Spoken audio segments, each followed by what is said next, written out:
आज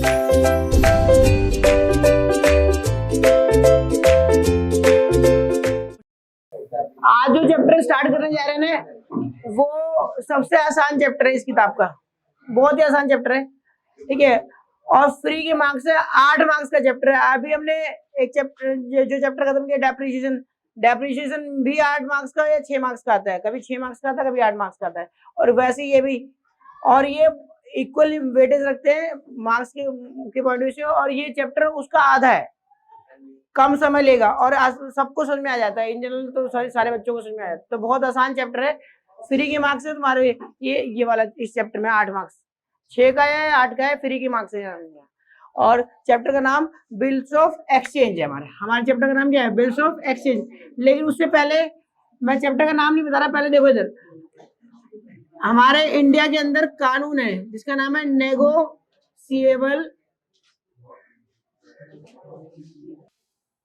negotiable instrument act, ठीक है, 1881, ठीक है जी। नेगोशिएबल इंस्ट्रूमेंट एक्ट 1881 ये इंडिया के अंदर लॉ है। ये लॉ तुम पढ़ोगे फर्स्ट ईयर में भी, और इवन सीए करोगे तो उसमें भी होगा, और सीएस करोगे उसमें भी होगा। सीए के सेकंड ईयर में ओल्ड कोर्स में था, नए कोर्स में भी है। अच्छा, अब देखो ये मैं क्या कर रहा हूँ, ये जो कानून है, इस कानून के अंदर हम क्या पढ़ते हैं? इस कानून के अंदर हम पढ़ते हैं ऐसे डॉक्यूमेंट के बारे में जो ट्रांसफेरेबल होते हैं। देखो इसमें देखो, इसका नाम ही सुनो, देखो क्या है, नेगोशिएबल। नेगोशिएबल का मतलब होता है ट्रांसफेरेबल, जिसको हम ट्रांसफर कर सकते हैं।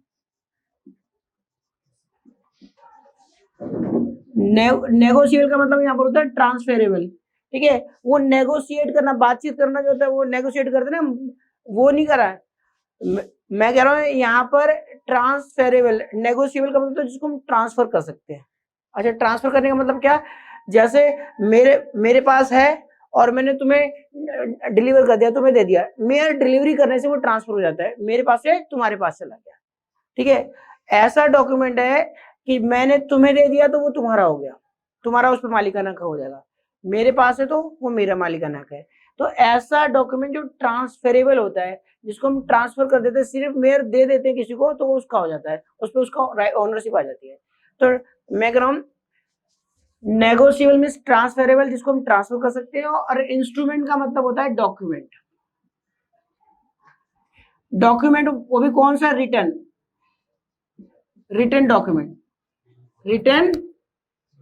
डॉक्यूमेंट जो लिखित में दस्तावेज होता है, ठीक है। इंस्ट्रूमेंट का मतलब यहाँ पर डॉक्यूमेंट। तो देखो, इंस्ट्रूमेंट यानी रिटन डॉक्यूमेंट जो कि ट्रांसफेरेबल होगा, उसके बारे में बात करेंगे। और एक्ट का, ये हमारे कानून का नाम है नेगोशिएबल इंस्ट्रूमेंट एक्ट 1881। जिस साल में ये कानून बनाया गया था उसका, उस साल का सन लिख दिया जाता है, इसलिए यहाँ पर 1881 आया है, ठीक है। अब देखो, इंडिया के अंदर नेगोशिएबल इंस्ट्रूमेंट एक्ट एक कानून है जो हमें तुम्हें आगे जाके पढ़ना है। और इस कानून के तहत हमें 3 चीजों की जानकारी मिलती है। 3 चीज कौन कौन सी? देखो जरा, 3। एक तो होता है, देखो ये जो नेगोशिएबल इंस्ट्रूमेंट एक्ट है, ये 3 चीजों में डील करता है। 3 चीज कौन सी? सुना, एक तो पहला जो इसमें पहला चीज है वो इस नेगोशिएबल इंस्ट्रूमेंट एक्ट के सेक्शन 4 में, सेक्शन क्या होता है आप सुना, सेक्शन जैसे तुम्हारी किताब में पैराग्राफ होते हैं, तुम किताब पढ़ते हो उसमें पैरा होते हैं, वैसी लॉ के अंदर बहुत सारे सेक्शंस होते हैं। तुम्हारी किताब में जो पैराग्राफ होता है उसको हम पैराग्राफ बोलते हैं, और लॉ में जो पैराग्राफ होता है उसको हम पैराग्राफ नहीं बोल सकते, उसको हम सेक्शंस में बांट देते हैं कि लॉ के अंदर बहुत सारे सेक्शंस होते हैं। उस सेक्शन, तो जो ये नेगोशिएबल इंस्ट्रूमेंट एक्ट एक बहुत, मगर कई सारे पेजों का कानून होगा, उसके सेक्शन 4 में ऐसा मान लो पैराग्राफ, लेकिन पैराग्राफ बोलते नहीं है, उसको क्या बोलते हैं? सेक्शन। लॉ में वो जो पैरा होते हैं उसको क्या बोलते हैं? सेक्शन, ठीक है। तो मैं कह रहा हूँ नेगोशिएबल इंस्ट्रूमेंट एक्ट 8, ठीक है, 1881 इंडिया के अंदर कानून है। उसके सेक्शन 4 में बताया गया कि प्रोमिसरी नोट क्या होता है। क्या? Promissory note. अच्छा, सेक्शन 4 पूरा नहीं लिखा मैंने, शॉर्ट में लिखा सेक्शन, इसका मतलब इसको, इसमें बताया गया प्रोमिसरी नोट क्या होता है। प्रोमिसरी नोट, ठीक है।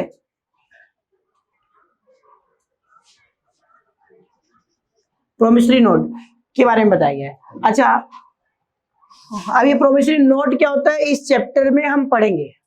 मैं इसमें प्रोमिसरी नोट की डेफिनेशन तुम्हें लिखवाऊंगा, ठीक है, क्योंकि प्रोमिसरी नोट के बारे में जो हम चैप्टर पढ़ने जा रहे हैं उसमें बहुत कम जानकारी दे रखी है, इसमें कम थोड़ा सा बताया गया है, तो इसलिए उसको अभी बस प्रोमिसरी नोट कोई चीज होती है यार ना, एक रिटन डॉक्यूमेंट होता है प्रोमिसरी नोट, ठीक है, बस इतना मान के चलो।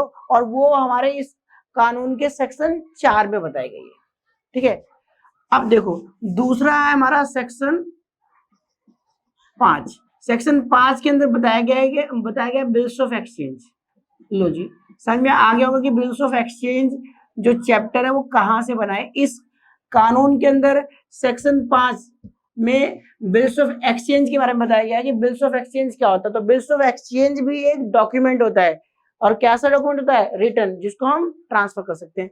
तो हमारे चैप्टर का नाम जो रखा है ना यहाँ पर बिल्स ऑफ एक्सचेंज, वो इसी से आया हुआ है। इसका हमारे चैप्टर का जो सोर्स है, हमारे चैप्टर का जो जन्म हुआ है वो इस कानून से जन्म हुआ है, नेगोशिएबल इंस्ट्रूमेंट एक्ट 1881। अगर तुम्हें बिल्स ऑफ एक्सचेंज की बहुत डिटेल में जानकारी चाहिए तो तुम्हें ये नेगोशिएबल इंस्ट्रूमेंट एक्ट 1881 पढ़ना पड़ेगा। हमारे पास क्या है, हम डिटेल में नहीं पढ़ने जा रहे हैं, हम तो सिर्फ अकाउंटिंग करने जा रहे हैं, इसकी अकाउंटिंग ट्रीटमेंट क्या होगा वो पढ़ेंगे। हम तो सिर्फ बिल ऑफ एक्सचेंज के बारे में थोड़ा सा जानकारी लेंगे, उसके बाद हम अकाउंटिंग में पहुंच जाएंगे, इसका अकाउंटिंग ट्रीटमेंट क्या होगा जब एक बिल दिया जाता है। अदरवाइज इसकी डिटेल जानकारी बिल्स ऑफ एक्सचेंज की जानकारी लेनी चाहिए तो ये नेगोशिएबल इंस्ट्रूमेंट एक्ट पढ़ना पड़ेगा, ठीक है। और ये नेगोशिएबल इंस्ट्रूमेंट एक्ट के अंदर ये बिल्स ऑफ एक्सचेंज कहां पर दे रखा है, सेक्शन 5 में। अच्छा, और अगला है हमारा चेक। चेक तो तुम्हें पता ही है सबको, ये जो चेक सुना है तुमने वर्ड, चेक की सारी जानकारी सेक्शन 6 में है। सेक्शन 6 में चेक की जानकारी दे रखी है। यानी इंडिया के अंदर एक कानून है जिसका नाम है नेगोशिएबल इंस्ट्रूमेंट एक्ट 1881, ठीक है। इंडिया के अंदर एक्ट है नेगोशिएबल इंस्ट्रूमेंट एक्ट 1881, जिसके अंदर हमें 3 डॉक्यूमेंट के बारे में पढ़ाया जाता है। 3 कौन से, एक तो प्रोमिसरी नोट के बारे में, एक बिल्स ऑफ एक्सचेंज के बारे में, और एक चेक। जो चेक हम इशू करते हैं, जैसे मान लो जो अकाउंट होल्डर होता है चेक काट के देता है किसी बैंक का, उसका देखो चेक कितने तरह के होते हैं, चेक पे क्या राइट्स है, क्या ड्यूटीज है, ठीक है। सारी चेक की जानकारी, चेक की सारी डिटेल में जानकारी इसी चैप्टर में मिलती है। डिटेल में जानकारी चाहिए ना इसी चैप्टर, ये चैप्टर में बताता है चेक कितने तरह के होते हैं, चेक कौन किस पे लिखता है, किसके राइट्स क्या है, चेक कब बाउंस होगा, सारी जानकारी ये कानून हमें बताता है चेक की, ठीक है। बट हमें उससे कोई मतलब नहीं है, हमारे इस चैप्टर में इसका चेक का कोई लेना देना नहीं है। हमारा ये जो चैप्टर है उसमें हमारे अकाउंट्स में देखो जो चैप्टर बना वो इसी एक्ट के अंदर बिल्स ऑफ एक्सचेंज के बारे में बताया गया। इस यहाँ से उठा के हमने उसको चैप्टर बनाया अकाउंट्स में, और हमें सिर्फ अकाउंटिंग ट्रीटमेंट पढ़ना है, थोड़ा सा इंट्रो पढ़ना है बिल ऑफ एक्सचेंज के बारे में, और थोड़ा सा प्रोमिसरी नोट के बारे में इंट्रो दिया है, और बाकी नहीं कुछ हुए। तो हमारे चैप्टर का नाम रख दिया गया बिल्स ऑफ एक्सचेंज, और उसी के अंदर हम थोड़ा सा पढ़ लेंगे प्रोमिसरी नोट के, इंट्रो मिल जाएगा। और उसके अलावा चेक के बारे में हमसे कोई मतलब नहीं है, चेक का इस चैप्टर में कोई लेना देना नहीं है। मेरा ये बताने के पीछे मोटिव क्या था, मैं तुम्हें ये बताना चाहता था कि हमारा ये जो चैप्टर है बिल्स ऑफ एक्सचेंज जो हम पढ़ने जा रहे हैं उसका सोर्स क्या है, वो कहाँ से बना हुआ है चैप्टर, हमारे अकाउंट्स में कहाँ से आया, तो इस कानून से लाया गया है, ठीक है। और हमारे चैप्टर का नाम यहाँ पर बिल्स ऑफ एक्सचेंज है, और बिल्स ऑफ एक्सचेंज के अंदर ही हम पढ़ लेंगे प्रोमिसरी नोट भी। चैप्टर का नाम ये है बिल्स ऑफ एक्सचेंज। पहली बात समझ में आ गया, चैप्टर का नाम बिल्स ऑफ एक्सचेंज और कहां से आया है। कोई डाउट है तो बताओ, इसमें कुछ नोट करने वाली बात नहीं है, समझ में आ गया। अभी तो चैप्टर का नाम बताया मैंने, ठीक है। अब आगे देखो, अब यहां से हम बातें करना चालू करेंगे कि बिल्स ऑफ एक्सचेंज क्या होता है। अच्छा, इतना तो तुम्हें पता ही चली गया होगा कि बिल्स ऑफ एक्सचेंज एक रिटर्न में डॉक्यूमेंट होता है जिसको हम ट्रांसफर कर सकते हैं।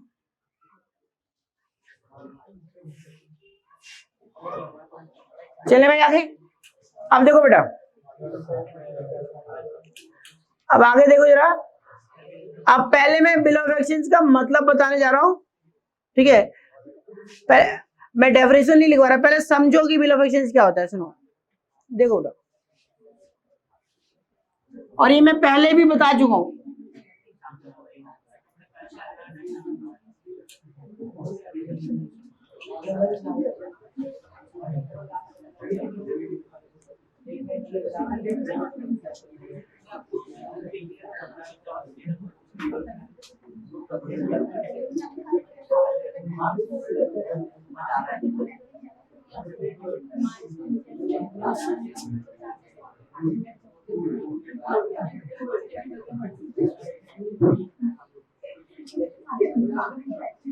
लो जी भाई, मेरी ये शॉप है मेरी, रेडीमेड गारमेंट्स की, कपड़ों की दुकान है, ठीक है जी, कपड़ों की दुकान है मेरी है। और देखो, ये इसका मालिक है, शॉपकीपर, दुकानदार है।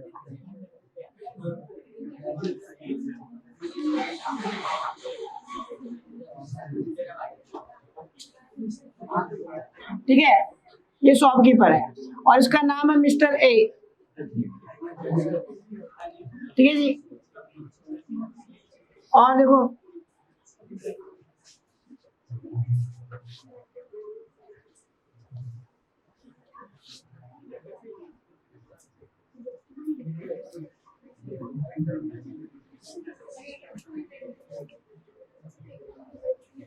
ये बी है,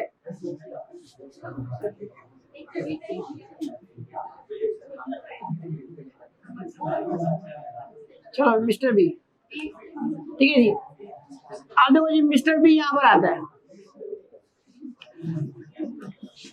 ये मैं कोई बड़ा बात नहीं कर रहा, ये मैं पहले ही बता चुका तुम्हें, जो मेरे पास स्टार्टिंग से पढ़ने आए थे।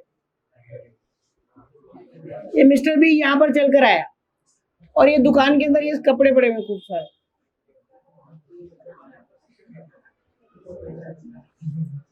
और इसने ये मिस्टर बी यहाँ कपड़े देख रहा है और इसने यहाँ से कुछ कपड़े उठाए और उसको पैक करा लिए। और ये कपड़े ₹10,000 के हैं, टोटल 10,000 रुपए की वैल्यू के इसने कपड़े पैक करा लिए। और पैक करा के मिस्टर भी घर जाने लग गया। तो दुकानदार कहता है भाई साहब पैसे तो दे दो। अभी ऐसे कह रहा है पैसे तो दे दो मुझे। ये आप देखो, ये भी क्या, मिस्टर भी क्या कह रहा है, सर मेरे पास पैसे तो नहीं है, आप मुझसे पैसे 3 महीने बाद ले लेना, ठीक है। दुकानदार कह रहा है मैं आपको जानता नहीं, मैं ऐसे कैसे उधार दे दूं आपको, कल को आप सामान भी ले जाओ और पैसा भी ना देने आओ, ठीक है। तो बी कहता नहीं नहीं सर, मैं आपको पक्का मैं प्रॉमिस करता हूँ, मैं आपको 3 महीने बाद आके पैसा दे दूंगा। ये कहता है भाई साहब आज तो आप प्रॉमिस कर रहे हो, बाद में कहोगे मैं तो आपको जानता ही नहीं, ठीक है, मैं ऐसे कैसे उधार भेज दूं। देखो, अगर मिस्टर ए मिस्टर बी को जानता है तो उसको कोई ज्यादा दिक्कत नहीं होगी, वो चाहे तो बिना कोई डॉक्यूमेंट वगैरह लिखे ऐसे ही दे सकता है उधार। मिस्टर अगर ये इसके जानकार में है तो कहेगा चलो कोई बात नहीं, ये लो कोई बात नहीं, सब पैसा ले जाओ और सामान ले जाओ और पैसा कोई बात नहीं आप दे देना, 3 महीने बाद दे देना।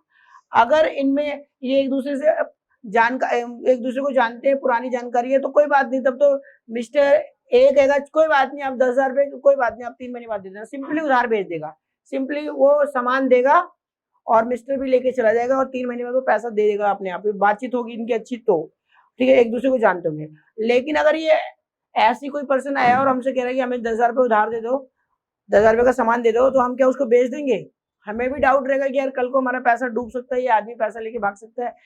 तो देखो, बी पे मेरे को विश्वास नहीं है, मुझे लगता है यार ये आदमी पैसा ना दे कल को तो मैं फंस जाऊंगा। तो मैं इससे क्या कर रहा हूँ, मिस्टर ए क्या कर रहा है बी से, देखो जी मैं तो आपको जानता नहीं, ऐसे तो मैं उधार नहीं दूंगा, कल को आप मेरा सामान भी ले जाओ और पैसा भी ना दो, ठीक है, और मैं आपको कहाँ ढूंढता फिरूंगा। तो देखो, मिस्टर बी ए से रिक्वेस्ट करता सर नहीं सर देखो मैं आपको पक्का प्रॉमिस करता हूँ 3 महीने में पैसा दे दूंगा। और मिस्टर बी की रिक्वेस्ट पे अगर ए मान जाता है कि ठीक है चलो कोई बात नहीं मैं आपको उधार माल बेचूंगा, ठीक है, और ए मान जाएगा, क्यों मान जाएगा? क्योंकि मार्केट में बहुत सारे सेलर बैठे हुए हैं, यही अकेला दुकानदार नहीं बैठा है। ये नहीं बेचेगा, कोई और बेच देगा और वो 2-3 महीने बाद वेट करके अपना पैसा ले लेगा, उसका सामान भी बिक जाएगा और दुकानदार मजबूर होता है उधार बेचने के लिए। खाली कैश में बेचेगा ना तो दुकान चलती नहीं है, ठीक है। दुकानदार चाहता है कि वो जिसका ज्यादा सामान बिके, ज्यादा प्रॉफिट हो, भले ही पैसा थोड़ा 1-2 महीने लेट मिल जाए लेकिन मिल जाए। तो अगर वो खाली कैश की ट्रांजेक्शन में सोचेगा कि कैश बेचूंगा और कैश बेच के पैसा लूंगा, तो उस केस में हो सकता है कि इसका सामान ज्यादा ना बिके, कोई और बेचेगा और कोई और बेनिफिट ले लेगा। इसलिए दुकानदार मजबूर होता है, वो क्या उधार भी बेचने को तैयार होता है। तो इसलिए ए आसानी से मान जाएगा बी के रिक्वेस्ट पे, ठीक है। और मान जाएगा तो फिर क्या होगा, देखो भाई होगा क्या, बी ने ए से रिक्वेस्ट करी और ए बेचेगा, क्योंकि मार्केट में ऐसा होता है कि भाई उधार बेचा जाता है, बिना उधार के बिजनेस ग्रो नहीं करेगा। हमें कैश भी बेचना होता है और हमें उधार भी बेचना होता है। अगर अपने बिजनेस को बढ़ाना है तो हमें अपनी सेल बढ़ानी है, प्रॉफिट ज्यादा कमाना है, तो उधार और कैश दोनों ट्रांजेक्शन करनी पड़ेगी। तो मैं क्या कर रहा हूँ, बी जब रिक्वेस्ट करेगा ए से तो ए मान जाएगा, लेकिन ए क्या कहेगा, देखो ए कह रहा है देखो जी सर मैं आपको सामान देने को तैयार हूँ, 10,000 का सामान चाहिए मैं आपको दे रहा हूँ, लेकिन मेरी कंडीशन है कि मैं आपके ऊपर एक डॉक्यूमेंट लिखूंगा, एक दस्तावेज लिखूंगा और आपको उसको साइन करके मुझे देना पड़ेगा, आपको उसको एक्सेप्ट करके मुझे देना पड़ेगा, ठीक है। बी कहता है ठीक है। अगर बी मना करेगा तो काम खत्म, यहीं से सारी बातें खत्म हो जाएगी, पैसा सामान नहीं देंगे, चला जाएगा, मना कर देंगे उसको। लेकिन बी को जरूरत हो तो बी मानेगा हमारी बात। देखो ए ने क्या कहा, सर मैं आपको सामान बेच दूंगा, कोई दिक्कत नहीं, मैं आपको सामान देने को तैयार हूँ, लेकिन मैं आपके ऊपर एक बिल ड्रॉ करूंगा, एक डॉक्यूमेंट ड्रॉ करूंगा और आपको उस बिल को साइन करके मुझे देना पड़ेगा। अब देखो ए ने कहा मैं आपके ऊपर बिल ड्रॉ करूंगा और बी कहता है ठीक है कोई बात नहीं आप ड्रॉ कर दो। देखो हुआ क्या, अब बी के ऊपर ए क्या करेगा, एक बिल ड्रॉ करेगा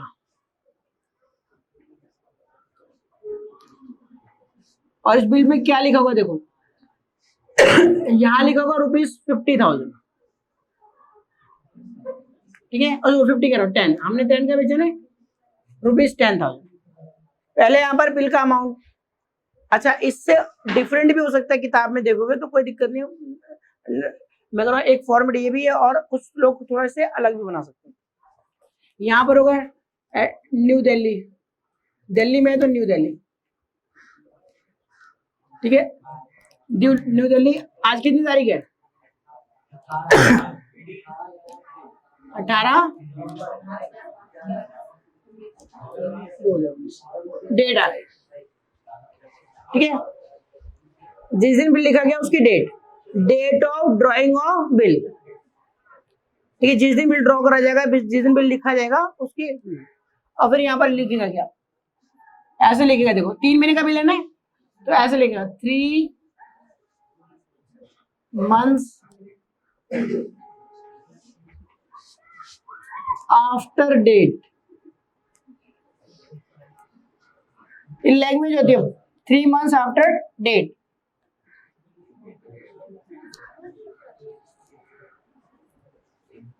पे टू मी और my order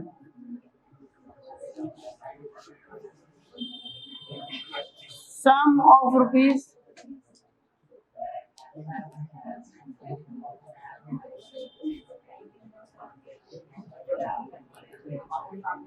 sum of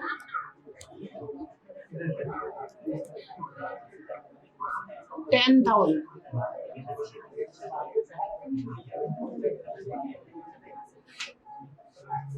for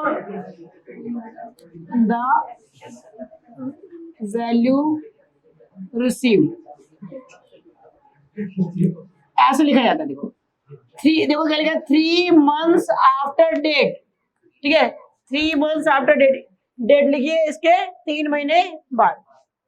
पे टू मी, या तो मुझे पे कर देना, या तो मुझे पे कर देना, या मैंने उस बिल के अंदर तुम्हारा नाम लिख दिया, इस आदमी को पे कर देना, राम को पे कर देना, तो यहाँ लिख दिया पे टू मिस्टर राम, और माई ऑर्डर, मेरे ऑर्डर अनुसार, जिस मैंने राम का नाम लिख दिया तो राम को, sum of ₹10,000 for the value receive. Value receive का मतलब कितनी वैल्यू का तुमने सामान रिसीव किया है, 10,000 रुपए की वैल्यू रिसीव करी है, उसके बदले मुझे 10,000 पे कर देना, ठीक है। अच्छा ये जो अमाउंट है वो स्पेसिफिक होना चाहिए, 10,000 20,000 ऐसा नहीं बोलना 10,000 या 15,000, ऐसे कोई एक अमाउंट बताओ, 10 या 15 ऐसे तो पता नहीं चलेगा ना 10 देना या 15 देना, तो एक डेफिनेट अमाउंट होना चाहिए, अमाउंट डेफिनेट होना चाहिए। अब इधर देखो, इधर यहां तो कोई डाउट है क्या? अब इसमें क्या होगा, किसने बिल बनाया? Mister A. तो ए, उसका एड्रेस लो जी, वेस्ट पटेल नगर, न्यू दिल्ली, ठीक है। और ए अपने यहां पर साइन भी करेगा, ए ने साइन कर दिया। अब इधर देखो, किसको बेचा? तो मिस्टर बी कहाँ रहता है? करोल बाग,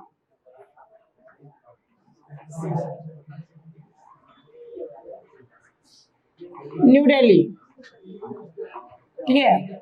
और सुनो, यहाँ पर मिस्टर बी भी साइन कर देगा और यहाँ पर स्टैंप भी लगाई जाएगी, ठीक है जी। स्टैंप भी लगा, कोई डाउट है क्या? स्टैंप भी लगाई जाती है, रेवेन्यू स्टैंप लगाएंगे इस पे। अब देखो, ये जो डॉक्यूमेंट ऐसे ड्रॉ किया गया, अब मेरी बात सुनना, ये डॉक्यूमेंट किसने बनाया? मिस्टर ए ने बना के किसको दिया? बी को। देखो मैं एरो इधर लगा रहा हूं, किसको दिया? बी को। कोई डाउट है अभी तक? अच्छा फिर से बोलो, बिल किसने बनाया? ए ने। ए बिल बन चुका है, ये डॉक्यूमेंट बन चुका है। डॉक्यूमेंट बनाने के बाद ए ने किसको दे दिया? बी को दे दिया। अभी इस बिल को बिल ऑफ एक्सचेंज नहीं बुलाएंगे, अभी इसको बोलते हैं ड्राफ्ट बिल। रफ है ये, रफ है, ड्राफ्ट है, सुनना मेरे बात। अभी इसको हम बोलते हैं ड्राफ्ट बिल, ये रफ बनाया गया है बिल। सुनना, जैसे भी इस पे अपने साइन कर देगा, बी ने सिग्नेचर कर दिए, बी अपने साइन कर देगा, तो इसका मतलब ये बिल क्या हो गया? एक्सेप्ट हो गया, इस पे एक्सेप्टेड, ठीक है। बिल एक्सेप्ट कर दिया गया। और जैसे बिल एक्सेप्ट हो जाएगा, बिल के एक्सेप्ट करते ही बी क्या करेगा? बिल किसको दे देगा? किसको दे देगा? वापस ए को। बी ने बिल साइन किया और साइन करके किसको दे दिया? ए को। जब बिल पे बी साइन कर देगा, बी बिल को एक्सेप्ट कर लेगा, तब इसका नाम हो जाएगा बिल्स ऑफ एक्सचेंज। तब जाके इसका नाम रखा जाता है bills of exchange, bills of exchange. ये बात सबको समझ आ रही है? बिल्स ऑफ एक्सचेंज, यार ना। फिर से बोलो, जब ए ने बिल बना के बी को दिया, तो ये बिल्स ऑफ एक्सचेंज नहीं कहलाता और एंट्री भी कोई पास नहीं की जाती। जब ये बी इस पे साइन कर देगा, तब इसको एक्सेप्ट कर लेगा, तब इसको बोला जाता है बिल्स ऑफ एक्सचेंज। और बी साइन करके जब ए को देगा, तो उस टाइम से हमारी एंट्री भी स्टार्ट हो जाती है, हम एंट्री करना चालू कर देते हैं। क्लियर हो गया भाई यहां तक? अब जरा देखो, ये जो डॉक्यूमेंट ड्रॉ किया गया है, इसका नाम क्या होता है? Bills of exchange. पहली बात, इसका नाम क्या होता है? Bills of exchange. दूसरी बात सुनो, जिस आदमी ने बिल को ड्रॉ किया, किसने ड्रॉ किया? मिस्टर ए ने। इसको बोलते हैं ड्रॉवर। बिल को ड्रॉ करने वाला ड्रॉवर, तो क्या बुलाते हैं? ड्रॉवर। ड्रॉवर कौन होता है? The person who draws the bill. वो व्यक्ति जो बिल को लिखता है, उसे हम क्या बोलते हैं? ड्रॉवर। ड्रॉवर, ठीक है भाई। The person who draws the bill. और बिल कौन लिखेगा? जिसने उधार माल बेचा था। मैंने बी को उधार माल बेचा था, तो बिल कौन लिखेगा? मैं क्योंकि मुझे उससे पैसा लेना है। तो ड्रॉवर कौन होता है? The person who draws the bill, ठीक है। अच्छा, उसके बाद देखो, बिल पे सिग्नेचर किसने किए? एक्सेप्ट किसने किया बिल को? बी ने। बी ने बिल पे साइन करके बिल को लीगली वैलिड बना दिया। अगर बी साइन नहीं करता तो बिल आगे लीगली वैलिड नहीं होता, कोई इनके बीच में एग्रीमेंट नहीं हो पाता। तो जैसे बी ने साइन कर दिए, ये जो पहले ड्राफ्ट बिल था वो बिल बन चुका है बी की एक्सेप्टेंस देने के बाद। तो जिसने एक्सेप्टेंस दी, जिसने बिल पे साइन करा, और साइन करके पता जैसे बी साइन कर देगा, इसका मतलब बी मान रहा है, बी ये एक्सेप्ट कर रहा है कि उसने 10,000 रुपए की वैल्यू का सामान खरीदा है और वो पैसा 3 महीने बाद देगा। यहाँ पर बी के सिग्नेचर है, इसका मतलब बी एग्री कर रहा है, बी हमारी सारी बात को मान रहा है कि हाँ जी मैंने आपसे सामान खरीदा है 10,000 रुपए का और मैं आपको पैसा दूंगा 3 महीने बाद। बी अपनी एक्सेप्टेंस दे रहा है, बी राजी है। तो बी ने साइन कर, जिसने एक्सेप्ट किया बिल को, जिसके ऊपर बिल लिखा जाता है उसको हम बोलते हैं ड्रॉई। क्या बुलाते हैं? ड्रॉई। ड्रॉई वो व्यक्ति होता है जिसके ऊपर बिल लिखा जाता है, जिस व्यक्ति के ऊपर बिल लिखा जाता है, जिसके ऊपर बिल ड्रॉ किया जाता है, जिसने उधार माल खरीदा था, जिसको पैसा देना है, जो हमें पैसा देगा, जो इस बिल का पैसा देगा, उसे हम क्या बोलते हैं? ड्रॉई।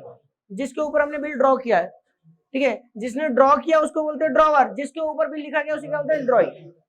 और या फिर इसको इसने बिल को एक्सेप्ट किया तो इसे हम एक्सेप्टर भी बोलते हैं, एक्सेप्टर। ड्रॉई या इसका दूसरा नाम क्या होता है? एक्सेप्टर। कोई डाउट है क्या एक्सेप्टर क्या होता है? ठीक है, तो ड्रॉई कौन होता है? ड्रॉई the person on whom the bill is drawn, ठीक है, जिसके ऊपर बिल लिखा जाता है, जो बिल को एक्सेप्ट करता है, ठीक है, वो व्यक्ति जिसको हम उधार माल बेचते हैं और जो बिल को एक्सेप्ट करता है वो होता है ड्रॉई, जिसके ऊपर बिल लिखा जाता है। जिसने बिल लिखा वो ड्रॉवर, जिसके ऊपर बिल लिखा जाता है वो ड्रॉई। क्लियर हो गया? कोई डाउट तो नहीं? और सुनो, 3 महीने पूरे होंगे तो 3 महीने बाद बिल, 3 महीने तक 3 महीने पूरे होने के बाद जब बिल को पे करने की डेट आएगी तो पैसा किसको मिलेगा? मिस्टर ए को। तो ये जो जिस आदमी को बिल का पैसा मिलता है उसे हम बोलते हैं पे।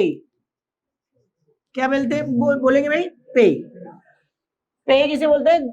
जिस व्यक्ति को बिल का पैसा रिसीव होगा, जिसको पेमेंट की जाएगी। किसको पेमेंट की जाएगी? ए को। उसे हम क्या बोलते हैं? पे। ठीक है, ध्यान रखना, 3 महीने पूरे होंगे तो 3 महीने बाद बिल का पैसा बी जाएगा ए के पास और उसको कहेगा ये लो अपना पैसा ले लो और ये बिल मुझे दे दो। ठीक है, बी की लायबिलिटी खत्म हो जाएगी, बी का कर्जा खत्म हो जाएगा और ए को पैसा मिल जाएगा। तो जिस व्यक्ति को पैसा मिलना होता है उसे हम क्या बोलते हैं? पे। ठीक है, the person to whom payment is to be received, या ठीक है, या फिर ये बोलो the person to whom payment is to be made, जिसको पेमेंट की जानी है। किसको पेमेंट की जानी है? उस आदमी को। या पैसा किसको मिलना है? ए को। तो ये क्या बन जाएगा? पे। अच्छा, पे ड्रॉवर खुद हो सकता है और पे कोई और पर्सन भी हो सकता है। अच्छा, और कोई पर्सन कैसे हो सकता है? अगर मैंने यहां लिख दिया pay 3 months after date pay to mister Ram, 3 months after date pay to mister Ram. अब मैंने इसमें लिख दिया कि 3 महीने बाद राम को पे कर देना, तो अब ये जो बी है 3 महीने पैसा किसको देगा? राम को। तो राम, आपकी पेमेंट किसको की जानी है? राम को। तो पे कौन बनेगा? राम। तो पे ड्रॉवर भी हो सकता है और कोई पे कोई थर्ड पर्सन भी हो सकता है। पहले यहां तो कोई डाउट है क्या? चले आगे। अब पहली बात तो ये सुनना जरा, सबसे पहले क्या हुआ? सुनना, सबसे पहले क्या हुआ? ए ने बी को माल बेचा। ठीक है, सबसे पहले ए ने बी को माल बेचा। तो अगर बात करें तो अगर ए ने बी को माल बेचा तो ये कौन है? सेलर। और ये कौन है? Buyer, purchaser. और जरा सोचो, अगर मैंने बी को माल बेचा तो बी से पैसा लेना है। बिल ऑफ एक्सचेंज तो बाद में है ना, उससे पहले मैंने क्या किया? मैंने बी को माल बेचा, मैंने उसको कहा ये लो 10,000 का माल उधार। अगर मैंने बी को 10,000 का उधार माल बेचा तो बी मेरा क्या? डेटर। भाई बी को 10,000 का माल उधार बेचा तो बी मेरा क्या बनेगा? डेटर। तो सबसे पहले ये जो बी है मेरा क्या बनेगा? डेटर। और अच्छा, अगर मैंने बी को उधार माल बेचा, बी मेरा डेटर, तो बी मुझे क्या बुलाएगा? बी मुझे बोलेगा क्रेडिटर। बी क्या कहेगा? मुझे ए को पैसा देना है। अच्छा, मुझे ए को पैसा देना, मैं भी मुझे ए को पैसा देना, जिस आदमी को मुझे पैसा देना होता है वो मेरा क्या होता है? क्रेडिटर। एक ना मुझे उसको पैसा देना है, मेरी लायबिलिटी है, तो वो मेरा क्या बनेगा? क्रेडिटर। तो ये आदमी पहले क्या बनेगा? क्रेडिटर, और ये आदमी डेटर। कोई डाउट है क्या? जो आदमी गुड्स को खरीदता है, मैं कौन हूं? सेलर, मैं दुकानदार, मैंने उस आदमी को उधार माल बेचा, मैं कहूँ तेरे से पैसे लेने, तो मेरा क्या? डेटर। और वो आदमी कहेगा मुझे आपको पैसा देना है, आप मेरे क्या? क्रेडिटर। पहला रिलेशनशिप जो स्टेब्लिश होगा इनमें डेटर और क्रेडिटर का होगा। ये कहेगा भाई तू मेरा डेटर है, और वो क्या कहेगा? तू मेरा क्या है? क्रेडिटर है। यही बात होगी ना। उसके बाद उसके बाद जो ये आदमी है कौन? क्रेडिटर, या बोलो ए एक बिल बनाएगा, जो कि बिल बना के दिखा देगा। बिल बना के किसको देगा? बी को, और बी उस पर साइन करेगा। साइन कर देगा तो इसका नाम क्या हो जाएगा, बिल्स ऑफ एक्सचेंज। और साइन करने के बाद किसको दे देगा, ए को। अब जरा सुनना, अब डेटर, ये जो आदमी मेरा डेटर था, अब ये डेटर नहीं रहा, अब मैं इसको डेटर के नाम की एसेट हट गई, डेटर ने मुझे क्या दे दिया साइन करके, बिल। तो अब नई एसेट आई, इस जो बिल ऑफ एक्सचेंज होता है उसको हम, ये आदमी मिस्टर ए क्या बोलता है, बिल्स रिसीवेबल, बिल्स रिसीवेबल। अच्छा, बिल्स रिसीवेबल को शॉर्ट में बोलते हैं बी आर, और बी आर के नाम की एसेट बढ़ जाएगी।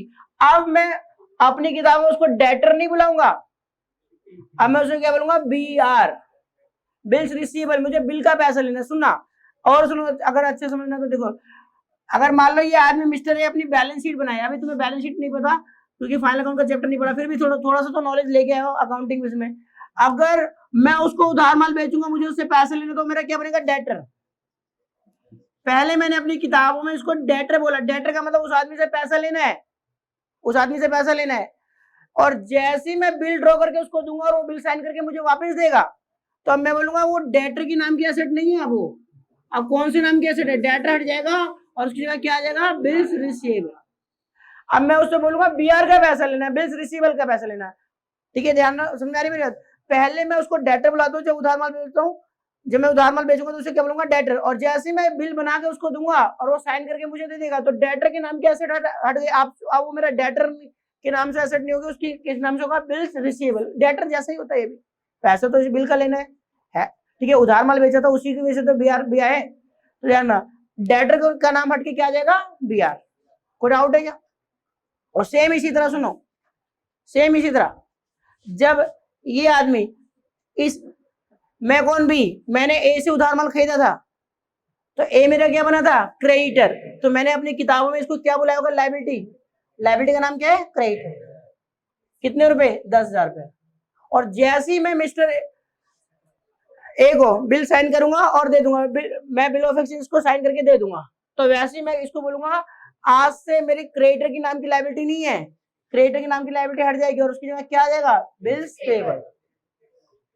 यही डॉक्यूमेंट, सुनना मेरे, एक डॉक्यूमेंट एक ही है, डॉक्यूमेंट एक ही है, उसको मैं क्या बोलूंगा, मुझे पैसा चुकाना है इस बिल का, इस बिल ऑफ एक्सचेंज का पैसा मुझे उसको चुकाना है, तो मेरे लिए ये बिल ऑफ एक्सचेंज क्या है, लायबिलिटी, मुझे चुकाना है, मैं इसको बुलाता हूँ बिल्स पेबल। मेरे लिए डॉक्यूमेंट क्या है, बिल्स पेबल, मैं इसको बुलाता हूँ बिल्स पेबल क्योंकि मुझे बिल का पैसा पे करना है, शॉर्ट में इसको बीपी बुलाएंगे। और मेरे लिए बिल्स पेबल क्या है, लायबिलिटी, क्योंकि मुझे इस बिल का पैसा देना है। और इस आदमी के लिए ये इसी बिल का पैसा इसको रिसीव करना है, इसके लिए क्या है, असेट्स। कोई डाउट है तो बताओ, समझ में आ गया? एक ना एक दिन इसको इसका पैसा मिलना है, फ्यूचर में बेनिफिट आएगा, असेट है, और इसको इस बिल का पैसा चुकाना है, इसके लिए क्या है, लायबिलिटी। डॉक्यूमेंट एक ही है, एक ही डॉक्यूमेंट है, वो इसके लिए लायबिलिटी है और उसके लिए असेट्स है, असेट है। कोई डाउट है यहां तक? इसमें किसी को कुछ पूछना है तो पूछो। ठीक है, समझ में आ गया बिल्स ऑफ एक्सचेंज क्या होता है, दूसरी चीज क्या समझ में आई, ड्रॉवर क्या होता है, तीसरी चीज क्या है, ड्रॉई क्या होता है, और चौथी चीज पे क्या होता है। ठीक है, कोई डाउट तो नहीं है यहाँ तक? ठीक है, ये हमारा बिल्स ऑफ एक्सचेंज जिसे हम बोलते हैं बिल ऑफ एक्सचेंज क्या होता है, बिल ऑफ एक्सचेंज ये होता है। यहाँ तो कोई डाउट है? हमें जब एक आदमी किसी को बिल ड्रॉ करके देता है और वो एक्सेप्ट करके देता है, तो ठीक है, तो जो बिल आता है उसकी एंट्रियां सीखनी है, उसका अकाउंटिंग ट्रीटमेंट हमें अपनी किताब में एंट्री पास करके देखनी है कि ये आदमी क्या एंट्री पास करेगा और ये आदमी क्या एंट्री पास करेगा, यही हमारे चैप्टर में है। ठीक है जी, कोई डाउट तो नहीं आता?